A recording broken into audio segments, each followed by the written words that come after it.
Keep your hand on the plow, hold on. Keep your hand on the plow, hold on. Hold on, hold on. Keep your hand on the plow, hold on. I sang that in Kentucky today. So, the plow is our image for today. And this is deep within the lessons. Jesus explicitly mentions to hold on to the plow, don't look back. But deep within the story of Elijah and Elisha are the calling of Elisha. Because the theme today is Jesus summons to all of us to follow me. And do you want to be a follower? Well, what is that going to cost? Now, think about our webpage. Have you been to the first part of our webpage? And we have Jesus says, no, I really mean that you're supposed to follow me. Not just the Twitter. Oh, what did Jesus say today? That's nice. Follow Jesus. And of course, in this time, we have who are we going to follow? It's election days. Who are our leaders going to be? It seems that the old is all out. Everybody doesn't want the old. And do we have chaos? Who are we supposed to follow? We should ask, who is the one to lead with justice, wisdom, and gentle strength? And we should ask also, well, how do we know? How do we recognize that leader when he or she comes? Well, of course, Jesus,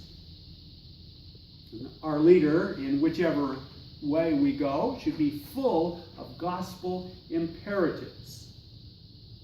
A strong leader of action. That's what the disciples sought. Action, fire, bring it on down. Those Samaritans, I tell you what, wouldn't even welcome them into the village. Well, Jesus' face was toward Jerusalem, and that meant that he wasn't going to the mount in Samaria that was their holy mount. He was going to the other place that the Samaritans didn't worship. Well, so Jesus wasn't going to be as welcoming as we found him with the Samaritan woman at the well. And so we can imagine the extra irony later on when the Savior of the robbed man was a Samaritan? Or out of the 10 who were healed, the one that came back to say thank you was a Samaritan? Fire indeed. No, we get the plow, not the fire. How do we follow Jesus? His answers today seem very disheartening. And so what is the context of this passage that he mentions? And the first thing is, he talks about, I want to follow you. And Jesus says, well, you're going to have to leave everything behind. When you follow me, you don't even have a place to lay your head. All that you know is left behind. And this connects back to the call of Elisha. The Lord gave word to Elijah that the follower, the next prophet, was Elisha. And so Elijah went and found him in the field, plowing. And so Elisha said, well, can I go back and tell my family that I'm leaving? And Elijah said, well, okay. But what Elisha did was go back and slaughter his yoke and have a feast, a farewell dinner, so to speak. And so there was symbolism and there was propriety in that. But for Jesus, who was finishing his ministry work, so to speak, although we'll get more lessons through this season, Jesus was set at this turning point in the gospel toward Jerusalem. Everything was pointing toward the great welcome, the Last Supper, the arrest, crucifixion, and resurrection. So, is everybody ready for that? You want to follow Jesus? Guess what? You have to give everything up. No place to rest. Keep your hand on the plow. Jesus is the plow. He's pulling us forward. Can't look back. Can't think about the old things. Always think of what's to come and what opportunities God provides for us. So our vision is the future, the unknown, and we're to be ready for that. Keep our hands on the plow. Hold on. Now for us in the church, the wider church, our Episcopal church, the question always is, what's the next generation? Where's our future?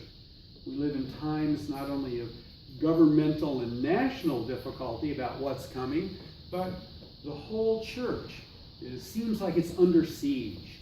Where are the new generations going to worship? What will they worship? How will they worship? Well, are we going to hold on to our way of doing things, or are we willing to see what God has for us in the future? We've got our hands on God's plow. We'll be pulled forward into that future. Can we hand over that mantle? So let's think about how we do that. How do we get our next followers, our next people? Are we always the mind that we're cajoling them and calling them and begging them to follow? And you look at Elisha. Elisha was bugging Elijah all the way. Elijah was saying, stop, go back. I've got my way to go. Go away. And Elisha just kept going. No, I'm following you. I'm coming. Just like Ruth. I'm coming. Even though she's told to go back. Can we find those in the future who are so eager to take up the mantle that we have to say, slow down. Slow down. Have patience. And how about us? Are we ready to hold on to that plow? We just want to kind of dip our toe into the field and maybe let the plow wander all the way this way and that. How serious can we be when we want to give it all up, be ready to follow God's call? And what are we looking for? The other part of Elijah that we heard a week or two ago of his call.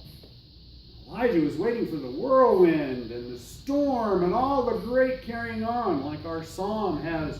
The skies are thundering, arrows flashing to and fro. We expect God to act tremendously, but how did Elijah hear the voice of God?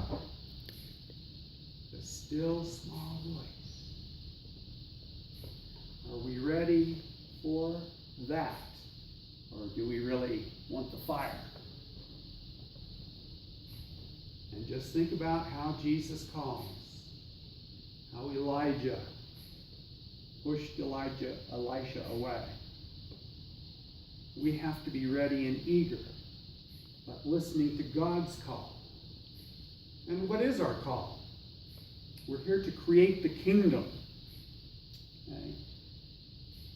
We have freedom, says Paul. Freedom from all our concerns of the flesh. And what a list. Oh, bring down the fire on those Galatians. Dissensions, drunkenness, fornication, idolatry. Oh, fire. But what does Paul remind them that they're to do? Think of the good things. Peace, patience, kindness, generosity. This is the context of our lives in Christ.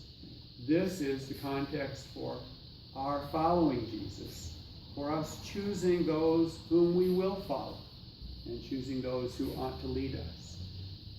Who should pull the plow for us? So, those who are coming on the road, of course, a different time and place, and we may say, well, we're pretty well settled. The United States is a nice, comfortable place for us to be, and so, in fact, we're not going to run off to Haiti or Syria or wherever and become a martyr to whatever. Well, maybe some of you will, and God bless you. So, there are those Médecins Sans Frontières who go out and suffer death for doing the good works that are required by the gospel. But what about us? We're going to be here. We're going to be back next week. We're going to support our community. all we do 24/7 should keep in mind setting our face toward Jerusalem. Never lose that focus. Always looking forward. We can't hold on to the plow and plow a straight furrow if we're looking back all the time. So again, keep your hands on the plow. Hold on. Hold on. Hold on. Keep your hands on the plow. Hold on. Heard the voice of Jesus say, follow me, I am the way. Keep your hands on the plow. Hold on.